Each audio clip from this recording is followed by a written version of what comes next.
정체성은 두 개예요. 하나는 그 출애굽, 그리고 시내산에서 언약 받는 사건. 이게 이스라엘이 만들어진 사건이거든요. 그 원나라가 중국을 지배한 게 한 100년이에요. 100년. 그리고 첫나라가 중국을 지배한 게 한 300년? 그쯤 돼요. 300년 정도 돼요.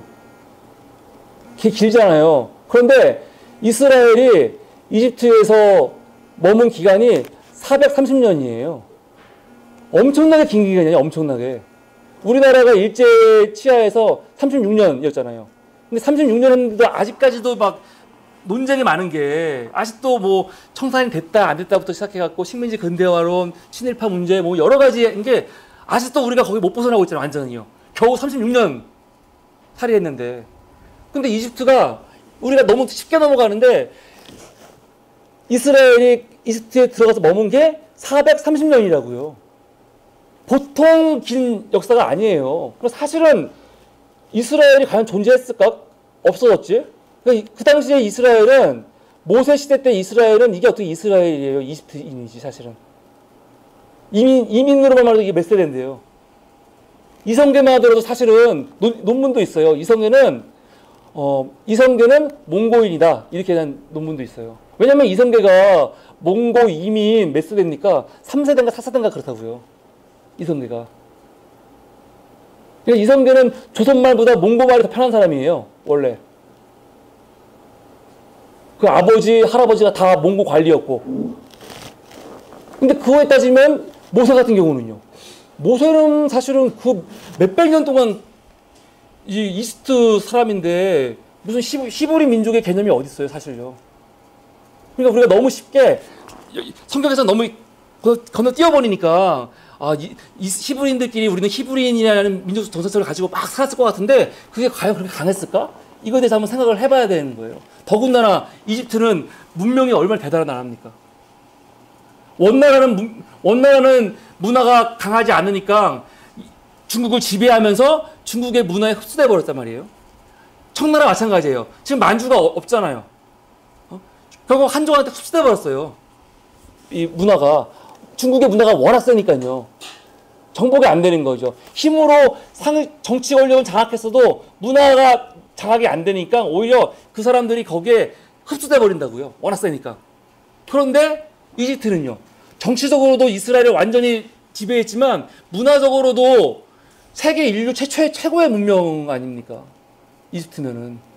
그런 문명에서 히브리인들이 자기들의 우리는 고유한 히브리인이야를 계속 400년 동안 간직하면서 살았다? 나와가지고는 우리는 유일한 하나님 있는 히브리인이다? 이렇게 말할 수 있는 게 가능하겠냐고요. 불가능하죠. 그런데 그게 가능했던 이유가 뭐냐?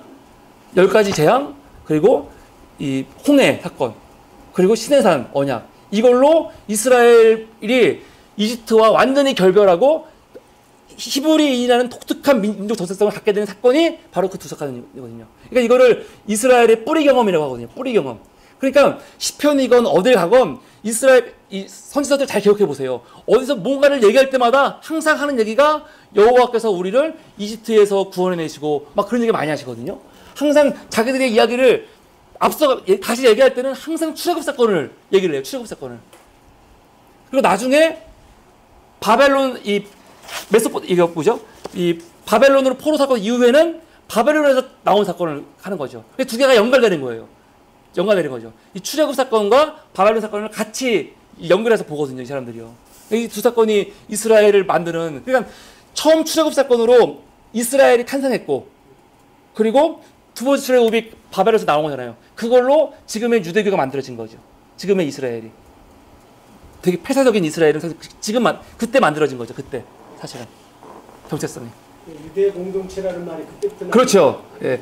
예. 왜냐면 성전이 없는 상태에서 바벨론에서 성전이 없으니까 뭘 중요시 여기냐면 결국 토라를 중요시 여기는 거예요. 말씀을. 그때까지는 말씀 중심이 아니에요. 사실은요. 제의 중심이니까 제사를 지내는 게 중요했고, 근데 제사를 지낼 수가 없잖아요. 포로로 가서는.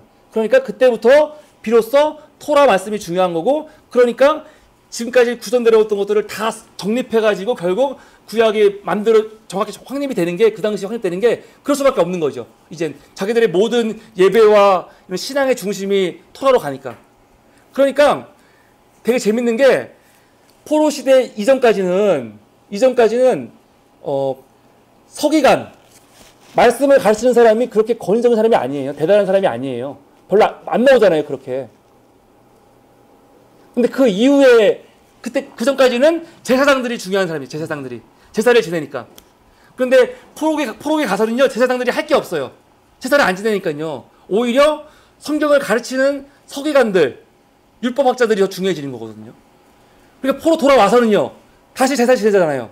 그러니까 제사장과 율법학자 들어간에 알력관계가 생기는 거죠. 알력관계가. 새로운 권력층이 두 개가 생기니까 그런 식으로.